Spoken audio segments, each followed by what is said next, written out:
Un été à vivre pour vrai s'amorce en Chaudière-Appalaches. Autre succès de la Journée des petits entrepreneurs à Montmagny.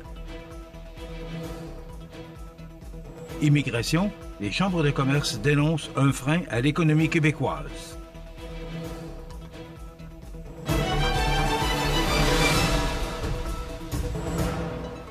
Lundi 9 juin 2025. Bonjour mesdames et messieurs et bienvenue à votre bulletin régional sur le réseau de télévision CMA TV. En Chaudière-Appalaches, la saison estivale 2025 s'annonce riche et vibrante sous le thème « À vivre pour vrai ». C'est effectivement dans cet esprit que le conseil d'administration, les membres et les employés de Tourisme Chaudière-Appalaches se sont réunis le 3 juin dernier à la vigie de Saint-Jean-Port-Joli pour la 48e Assemblée générale annuelle de l'Association touristique régionale. Lors de cette rencontre, l'organisation a dressé un bilan fort positif de l'année 2024-2025, marqué par une transformation en profondeur de son modèle d'affaires. L'Assemblée a également été l'occasion de saluer le départ de deux administrateurs dévoués, Jean Saint-Pierre et Nancy Lemieux, du secteur de l'Îlet. Ils cèdent leur place à deux nouveaux administrateurs élus par acclamation, Catherine Lemelin du Festival du Bûcheux de Saint-Pamphile et Michael Caron de Minéraux Musée de Thetford Mines KB3. Avec l'arrivée de l'été, les entreprises touristiques de la région sont prêtes à accueillir les visiteurs avec chaleur et authenticité. Tourisme Chaudière-Appalaches déploie une stratégie globale pour dynamiser l'offre régionale. Campagnes promotionnelles telles que la Chaudière List, les 15 incontournables, les guides locaux et un tout nouveau site web pour mieux orienter les visiteurs. En quelques chiffres, l'industrie touristique génère des retombées significatives.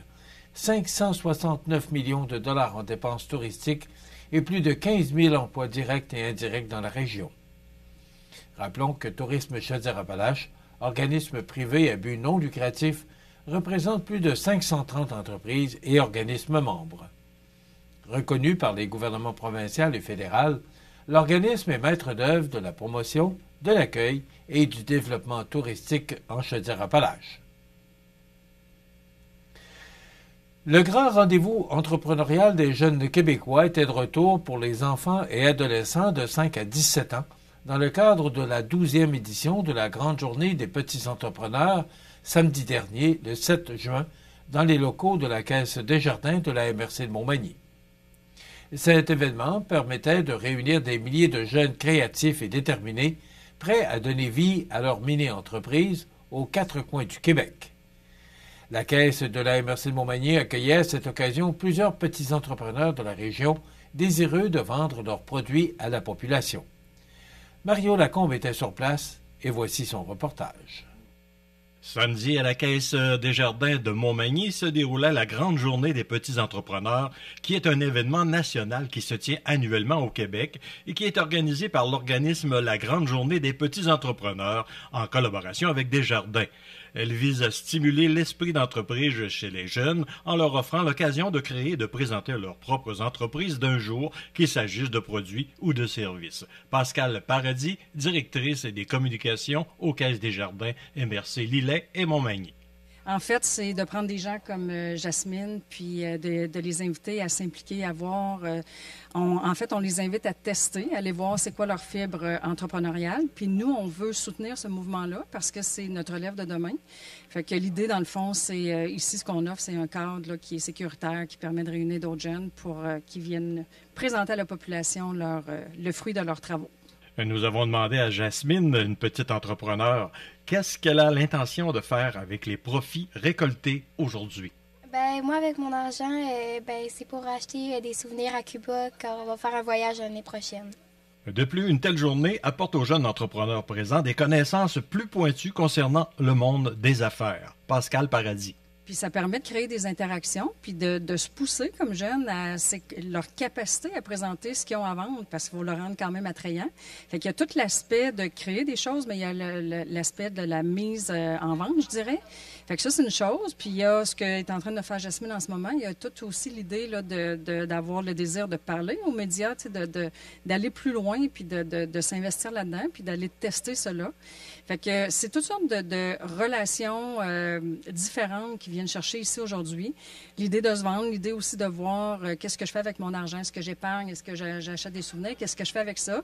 J'ai même vu, parce qu'on a quand même des petits, là, des très petits entrepreneurs, il y en a qui apprennent à compter sur une calculatrice, à partager de l'argent, il y en a c'est apprendre à travailler avec un Square.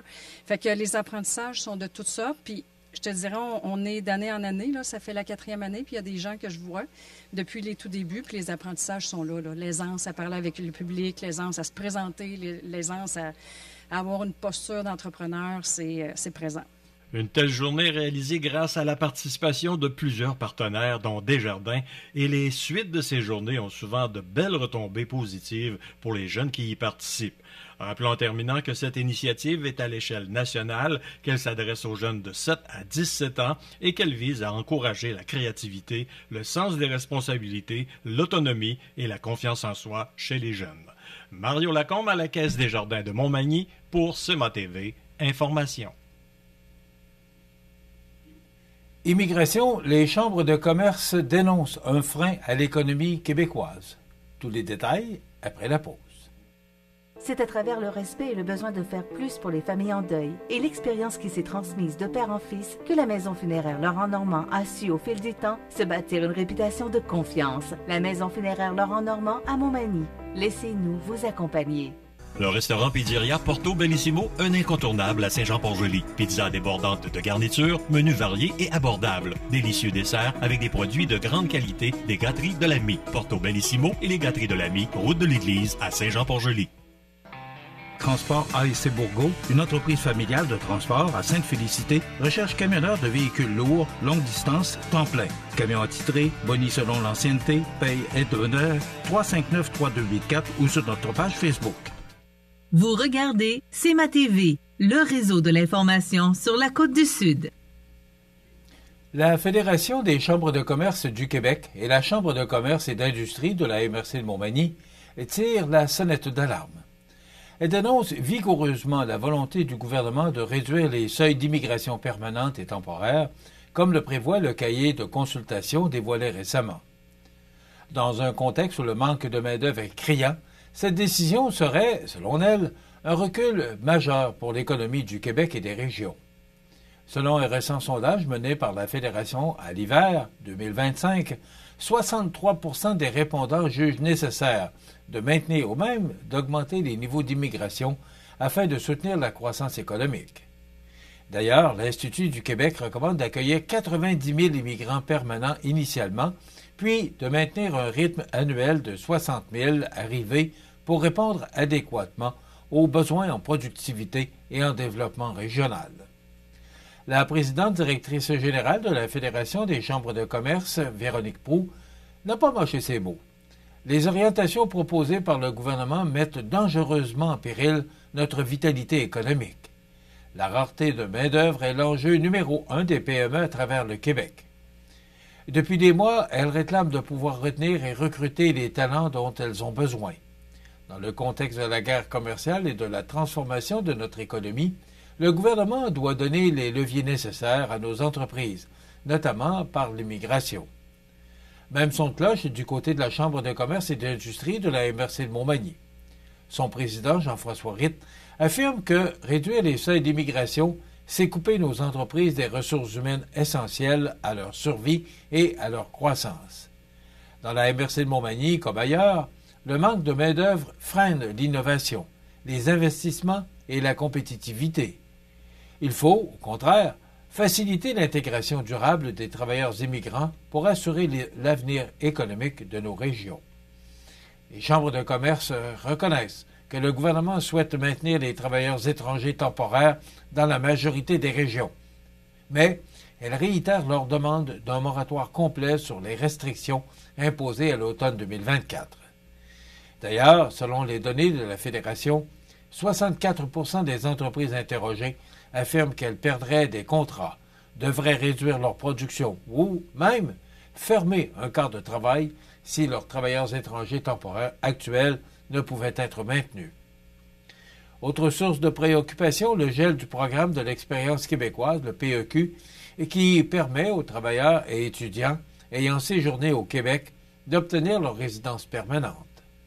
Un gel qui, selon Mme Proulx, fragilise notre capacité à attirer les bons talents au bon moment et prive les employeurs d'un levier essentiel pour le recrutement. En conclusion, la Fédération des chambres de commerce du Québec et la Chambre de commerce manimontoise demandent au gouvernement de revoir ses orientations en matière d'immigration pour mieux répondre aux besoins pressants des entreprises et de l'économie régionale. Elle réclame également des actions urgentes pour garantir la stabilité du programme des travailleurs étrangers temporaires et ainsi éviter la perte de milliers de travailleurs essentiels à travers le Québec. Enfin, selon le syndicat des métallos, une avancée importante pourrait bientôt mettre fin au conflit de travail qui secoue la Société des traversiers du Québec. En effet, une hypothèse de règlement a été soumise cette semaine aux officiers de navigation et mécaniciens de la STQ à la suite d'une journée de négociation tenue mardi dernier en présence d'un conciliateur. Ce projet de convention collective sera soumis au vote des quelques 150 travailleurs concernés, membres de la section locale 95-99 du syndicat des métallos au cours du mois de juin. Toutefois, les discussions se poursuivent toujours pour d'autres groupes de travailleurs. Les employés non brevetés des traverses de l'îlot Coudre et de Sorel, de même que les travailleurs de la traverse de l'îlot Grue, détiennent toujours un mandat de grève en vigueur. Rappelons que les conventions collectives sont échues depuis avril 2023. Le syndicat avait d'ailleurs demandé l'arbitrage le 26 mai, une demande à laquelle l'employeur n'a pas encore donné suite. Au début du mois de mai, les syndiqués s'étaient également dotés d'un mandat de grève illimité et avaient déposé une plainte pour négociation de mauvaise foi contre la STQ. Ce projet de règlement pourrait donc marquer un tournant pour les officiers de la Société des traversiers du Québec, mais plusieurs enjeux demeurent en suspens pour les autres groupes de travailleurs.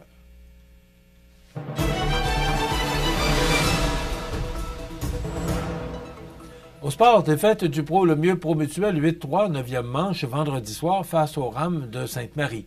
Ce fut un match serré du début à la fin. Avec un circuit bon pour 3 points en 8e manche, les Rames ont pu s'échapper avec la victoire. Le joueur du match équipe MG Courtier Immobilier est Dave Voyer, qui a complété 5 manches au monticule.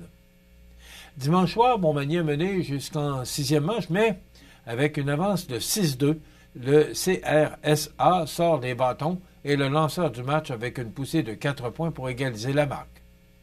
Pour un deuxième match consécutif, la prolongation était nécessaire. Le CRSA termine la 8e manche avec 3 points portant la marque à 9-6. Les locaux se sont ressaisis en dernière manche avec une poussée de 4 points. Le joueur du match équipe MG et le lanceur Jason Blais avec une belle performance de 6,2 manches lancées et 6 points mérités, 7 retraits sur des prises. Mention à Tristan Sicotte-Bélanger qui a terminé la soirée avec 3 coups sûrs sur 4 présences au bâton et 2 points produits. Prochain match toujours à domicile dimanche prochain, 15 juin, dès 19h.